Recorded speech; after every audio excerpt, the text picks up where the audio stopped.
And now, Autolite and its 60,000 dealers and service stations present... Suspense.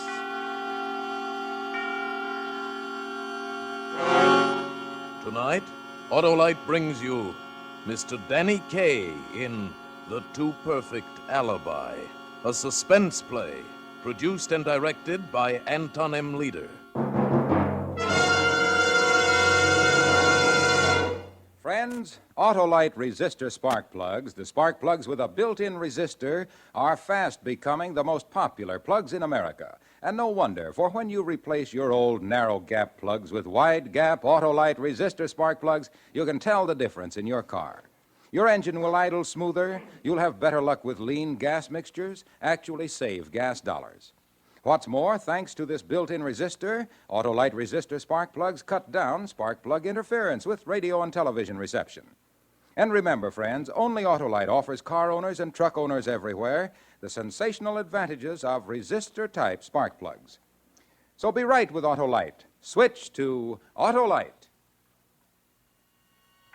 And now, Autolite presents Danny Kaye in a tale well calculated to keep you in... Suspense. Prince Charming. That's what Jack called me. And when he said that, something clicked inside of me. I remembered how in fairy tales the good prince always married the princess. And they lived happily ever after. Yes, happily ever after. Except that first there was the ogre that had to be taken care of.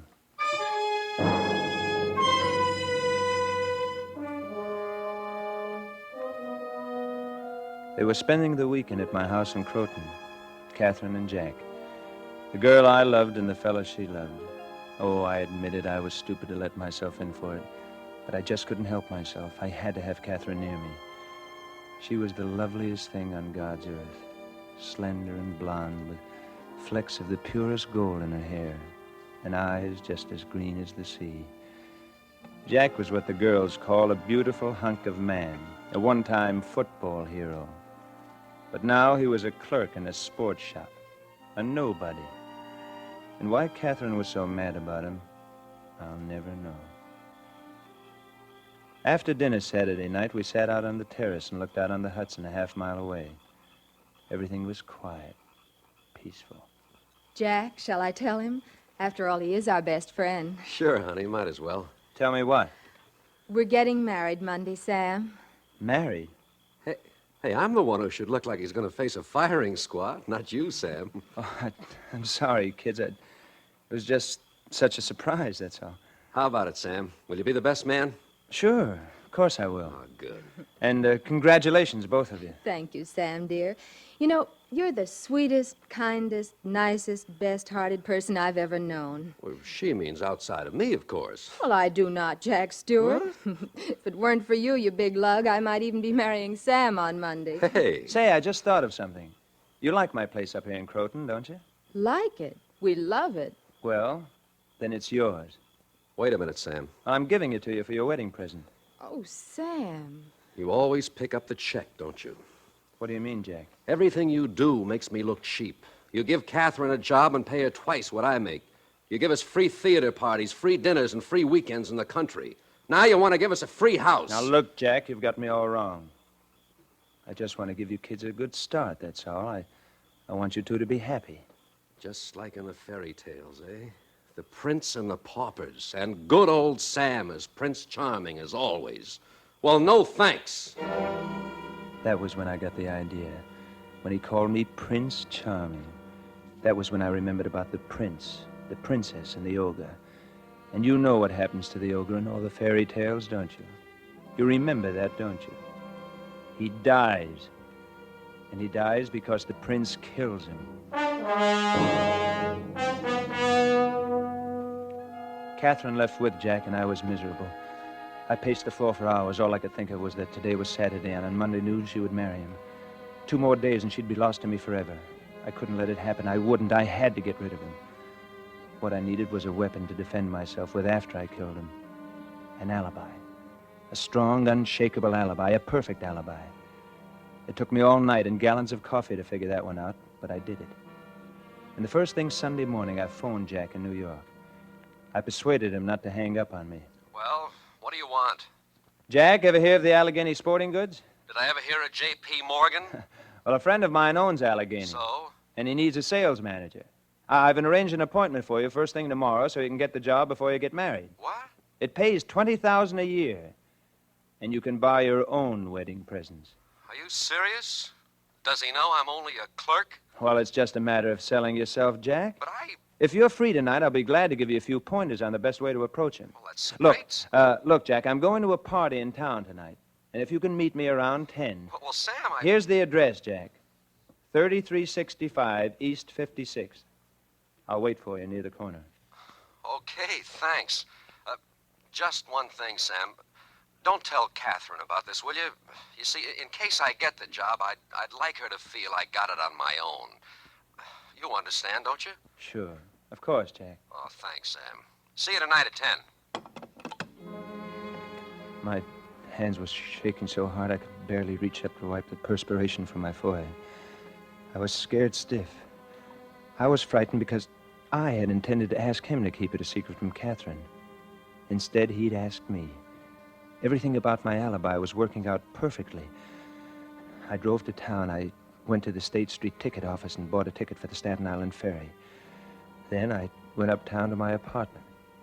I had lots of time, so I decided to treat myself.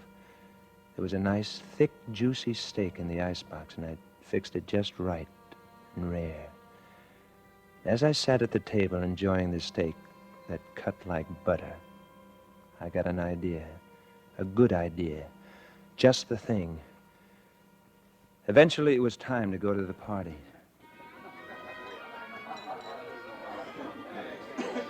Why, Sam Rogers, where you been keeping yourself all summer, you dog? Running a still on my mountain up in Croton. Hi, Sammy. Hi.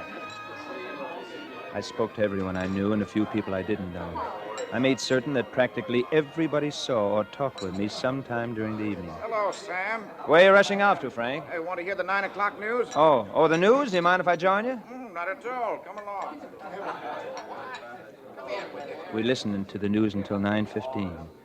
Then I got involved in an argument over Soroyan's new play. Of course he's mad, Sam. That's why he's so wonderful. Before I knew it, it was time. 1 minute to 10. I slowly smiled my way toward the door and edged my way out of the noisy crowd without anyone noticing. I walked casually through the open door. Once outside, I quickly walked away from the house toward the corner. I stopped under a tree where it was dark to wait for him.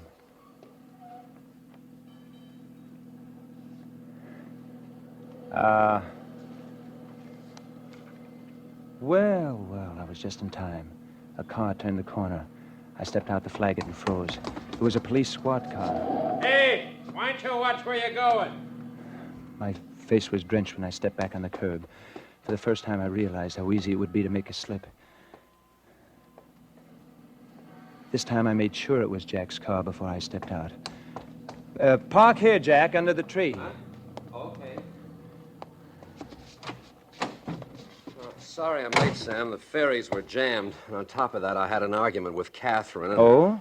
What about? Oh, the usual, you know. First, she brought up your house again, and then she was jealous about some girl I kidded with on the beach this afternoon. Didn't mean anything, but you know Catherine. We practically had a slugging match in the restaurant. She'll be over it by morning. Which reminds me, Sam, I'm awfully sorry about the way I blew my top last night. Oh, that's all right. You're still going to be my best man at the wedding, aren't you? Oh, sure, Jack. I'll be your best man. Oh, that's wonderful. Catherine was right, Sam. You are the nicest, sweetest guy we've ever known. Oh, forget it, Jack. Now, suppose we sit in the back seat of your car and talk about your new job. Okay? Get in. Okay. And do you know that was the last word he ever said? Okay! There he was, lying in the back of his car, and sticking up out of the middle of his back was my favorite steak knife.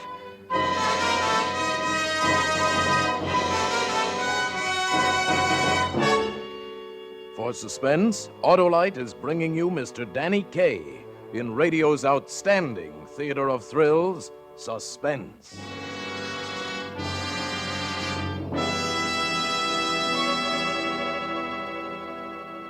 Say, Hap. Yeah. Let me read you a wonderful Christmas thank you note I got from my Aunt Susie in Maine. Why, I didn't even know you had an Aunt Susie, Harlow. Well, you just listen to this, pal. Dear Barlow. Huh? She never could get my name straight. Thank you so much for those wonderful Autolite resistor spark plugs you sent me for Christmas. Oh, no, you didn't. Listen now, Hap. She says, Cousin Charlie, he's your third cousin once removed on your mother's side, you know, told me that Autolite resistor spark plugs are those popular new spark plugs that have a built-in resistor. And he said they have an extra wide gark spap. What? She means spark gap, of course, that helps make your car run slick as a kitten on skis. I see where you inherit your famous figures of speech, Harlow. Let's see. So Cousin Charlie replaced my old narrow gap plugs with my new wide gap Autolite resistor spark plugs, and right away I could see what makes people rave about them so much. I declare my car idles smooth as silk, runs better than a scared jackrabbit with a tailwind. And honestly, Barlow, I've been saving gas. Wow, Susie's got me woozy. So, friends, when it comes to spark plugs, be smart, be choosy. Take your cue from Susie and mosey on down to your nearest Autolite dealer tomorrow and get your car a brand new set of those wide gap Autolite resistor spark plugs. Remember, you're always right with Autolite. You said it, Harlow. And let's get back to Suspense. And now, Autolite brings back to our Hollywood soundstage Mr. Danny Kaye as Sam in A Too Perfect Alibi. A tale well calculated to keep you in suspense. After I stabbed him, I watched him slump to the floor of the car. And that's all there was to it. The ogre was dead. And now the prince and the princess could live happily ever after. I pushed his feet into the car and slammed the door. I locked the car with the keys I found in the ignition and put them in my pocket. Then I eased myself back into the house. I picked up the thread of conversation just as if it had never been broken. Well, that's the name of the game, kid. Gin. You never should have held on to those two kings, Johnny boy. Okay, Sam. Suppose you stop kibitzing and play this card shark yourself. He's got those things hypnotized. Well, just step to one side, John, and I'll show you a few tricks an old yogi named Gunga Jin once taught me. I played gin all evening with Frank Bostwick. And though I never did like him very much, somehow I felt warm and friendly towards him now. Good night, darling. Then around 12-ish, the party broke up. I waited till practically everybody else left. Then I bid my host good night, got into Jack's car, and drove off. I got to the Staten Island ferry slip just before 12:30. I was lucky. Traffic was still heavy. Nobody would notice me. I took out the ticket I bought in the afternoon and drove aboard.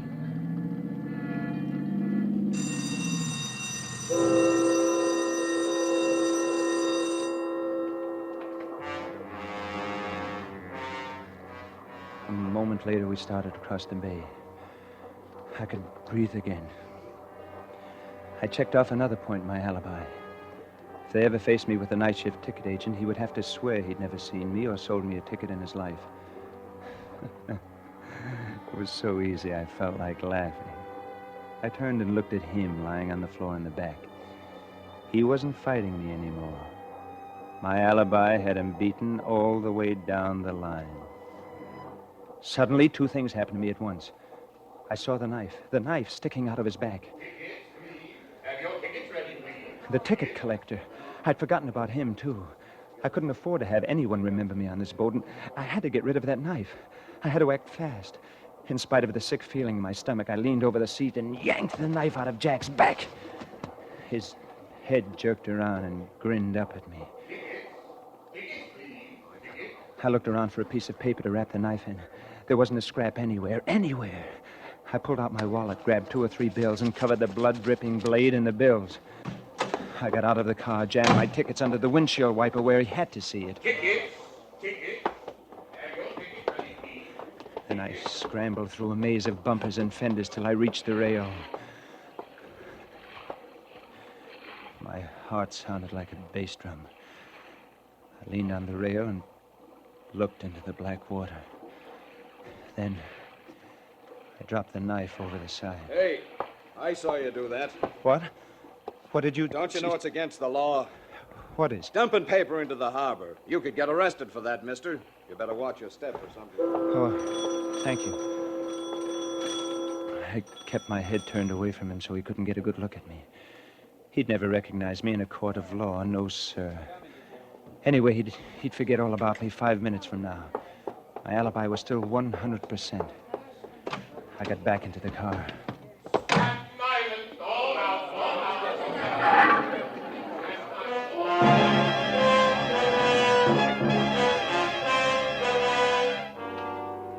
When we landed, I drove a few blocks inland. I left the car in front of a house and walked back to the ferry. By the time I got home, an hour later, I'd lost all my fears. I felt wonderful again. I went right to bed and slept soundly for the first time in weeks. I slept so soundly, in fact, that they stood there ringing my bell for 5 solid minutes before they woke me up. I opened my door and saw 2 detectives standing there with an invitation to visit Inspector Vanelli of the New York Homicide Bureau. Then I remembered about last night. Inspector Vanelli was a slender, swarthy man who looked more like a successful businessman than a police officer. You know Jack P. Stewart, Mr. Rogers? Certainly. Why? He's been murdered. His body was found at 9 o'clock this morning in a parked car on Staten Island. What? I can't believe it. This was his wedding day. He and Catherine were going to be married. Mr. Rogers, what was your relationship with Catherine Gilpin? Inspector, I think I ought to tell you right off that I'm probably your best suspect. You are? Yes. Catherine turned me down for Jack. That probably gives me the best motive in the world for killing him, doesn't it? Well, supposing you let me decide who had the best motive. Okay, Mr. Rogers? Okay. All right, now the best place to begin is at the beginning. He kept me there hour after hour while the police stenographers crammed their pads with notes. Finally, late in the afternoon, one of the detectives hurried in and whispered something to him. Inspector Vanelli's hard face broke into a rocky smile. Okay, Mr. Rogers, you're clear. But I don't mind telling you now, I was sure it was you. Really, Inspector? Why have you changed your mind? Well, we have 35 affidavits from responsible people swearing that you were at a party between 9:30 and 11:30 last night. And that's when Stewart was murdered. That settles it. You've got a perfect alibi. I could hardly believe it. It had been so easy. Only yesterday, the girl I loved was miles away from me, unattainable. Today, she was mine for the asking. No more rivals, no more competition. Gradually, she would forget Jack and turn to me. It would take time, I knew that. But I had plenty of time. I could wait. Catherine phoned me the next morning. And suddenly, I didn't have any time at all. Sam, they've arrested me for Jack's murder. They've what? They've arrested me. But they can't. It's just a stupid mistake, Catherine. Look, I'll call my lawyer and we'll get you out of there right away.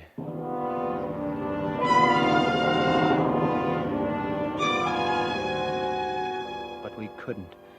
In New York, you can't bail out a person accused of murder. What could they possibly have on her? It was ridiculous. But the thought of Catherine in prison was pure torture for me. My attorney suggested I retain Simon Blade, the shrewdest criminal lawyer in the state. Blade investigated every detail of Catherine's story. Finally, after 2 of the longest weeks of my life, he called me in. All right. Now, here's the district attorney's case, Mr. Rogers. She and her boyfriend had an argument in a public place, a restaurant. They argued about 2 things. 1, she wanted to take your country house for a wedding present, but he didn't. 2, he made a little goo-goo eyes at some blonde on the beach, and she burned up. She tells him he's cheating on her. So then he burns up. He tells her to go marry somebody else and walks out. Yes, but how do the police know all this? They have witnesses, Mr. Rogers, witnesses. Now, she says that after the fight she went home alone and cried on her bed. But the DA says she ran after the boy, rode out into the country with him, and stuck a knife in him for calling off the wedding. Her word's as good as his, isn't it? Certainly, and she's prettier than the DA, too, but, well, I'm not finished. It seems that the management of the restaurant bought 24 new steak knives that week. Steak knives? Yes. The girl and the boy had steak for dinner, and the next morning one of the new knives was missing. The police took a sample knife down to the morgue, and it makes a perfect fit with the stab wounds in the cadaver's back. Now, all we have is her word that she didn't do it. And there's only one person in the world who can prove that she's telling the truth. Who? A corpse with 3 holes in it.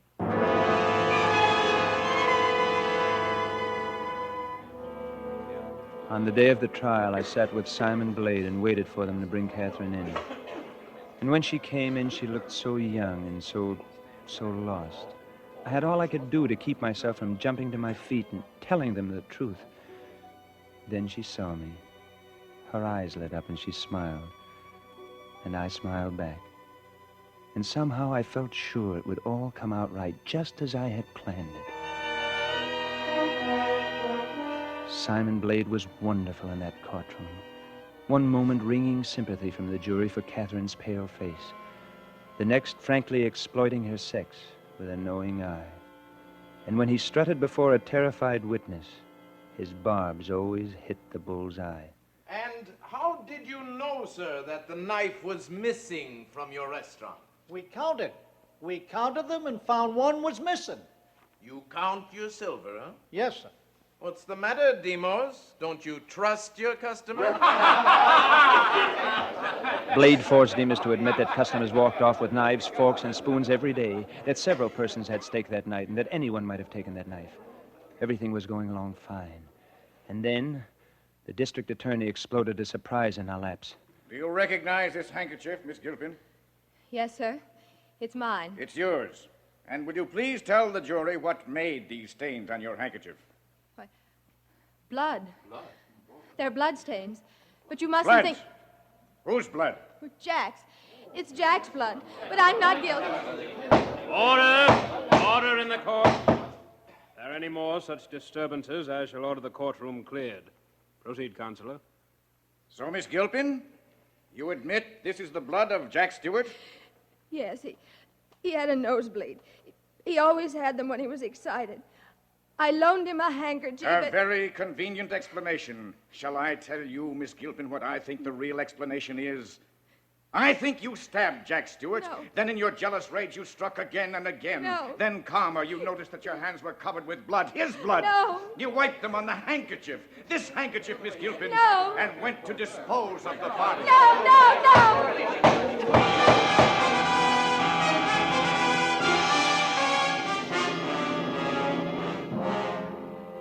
The DA was very convincing.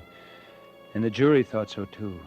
Because when they came in after 11 hours, they found Catherine guilty of murder in the 1st degree. We appealed the case and lost. I pulled every string I could to get a commutation from the governor. It was hopeless. I had to face it finally. I had killed Jack so I could have Catherine. But I couldn't have her now, and I didn't want to go on without her. I went to the DA and told him everything. Mr. Rogers, are you trying to tell me that you killed Stewart to keep him from marrying Miss Gilpin? That's right. Since I can't have her, I might as well confess.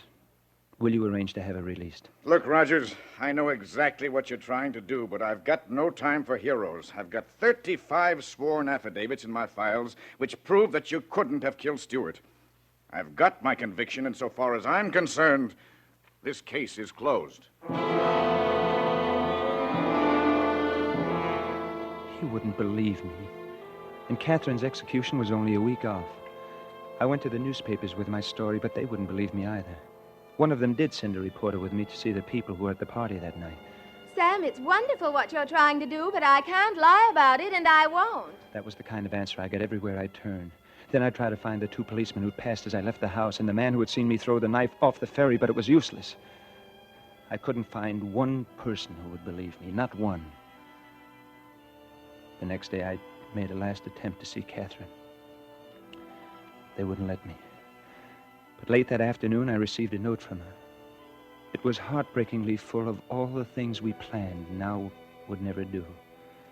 And what hurt me most was the part where she said, I heard all about it, Sam, and I love you for it. I love you for your foolhardy attempt to save my life at the expense of your own. Jack once called you Prince Charming, but he never dreamed what a prince you really are. Even she, Prince Charming, even Catherine wouldn't believe me. And that was harder to take than all the rest. And you don't believe me either, do you, friend? Well, Mr. Rogers, it's very hard to... Shh. Listen.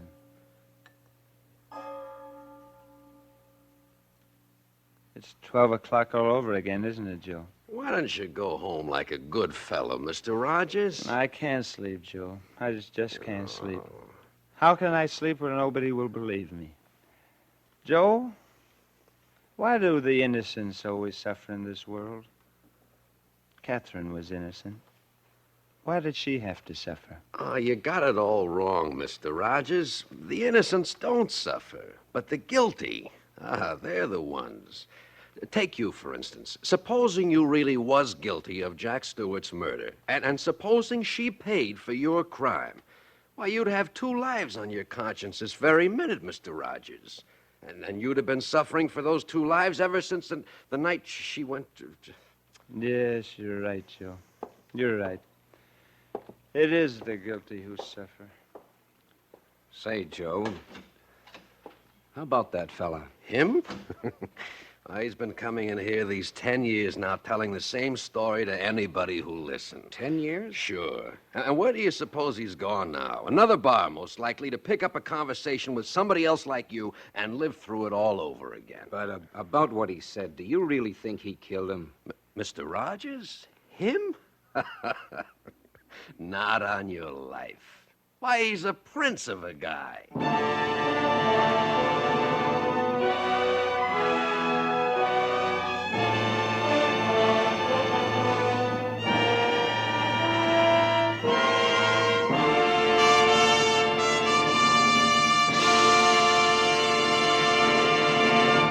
Thank you, Danny Kaye, for a splendid performance. Mr. Kaye will return in just a moment. Hello, your Aunt Susie must be mighty cold up in Maine this time of year. Cold? Why, up Maine way, it's so cold they use icicles for andirons. And do those wonderful Autolite resistor spark plugs feel the frigid finger of freezing temperatures? Not on your life, because Autolite resistor spark plugs consistently give you smooth, dependable, on-the-spot performance.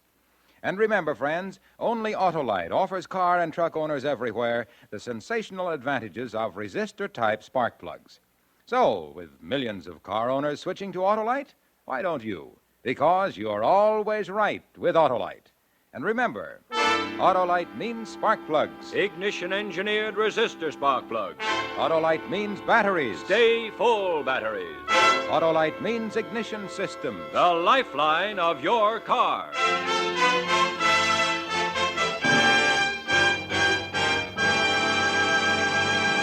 And now, here again is Mr. Danny Kaye. Thank you very much. I feel a little better now anyway. It's been a great pleasure for me to be here on Suspense, ladies and gentlemen, and I'm especially grateful to Tony Leader for letting me play the kind of role which you and I don't usually associate with me. It was a lot of fun, if you can call being a murderer fun. Well, next week, radio's outstanding theater of thrills will bring you Dana Andrews in a famous story by Cornell Woolrich, If the Dead Could Talk. Another gripping study in... Suspense. Danny Kaye will shortly be seen in the Warner Brothers Technicolor production Happy Times. Tonight's suspense play was written by Martin Stern with music composed by Lucien Moraweck and conducted by Lud Gluskin. The entire production was under the direction of Anton M. Leader. In the coming weeks, Suspense will present such stars as Robert Montgomery, Fibber McGee and Molly, Ronald Coleman, Jane Wyman, and James Mason. Make it a point to listen each Thursday to Suspense, radio's outstanding theater of thrills. And next Thursday, same time, hear Dana Andrews in Cornell Woolrich's If the Dead Could Talk. Remember, you're right with Autolite. So switch to Autolite. Good night. This is CBS, the Columbia Broadcasting System.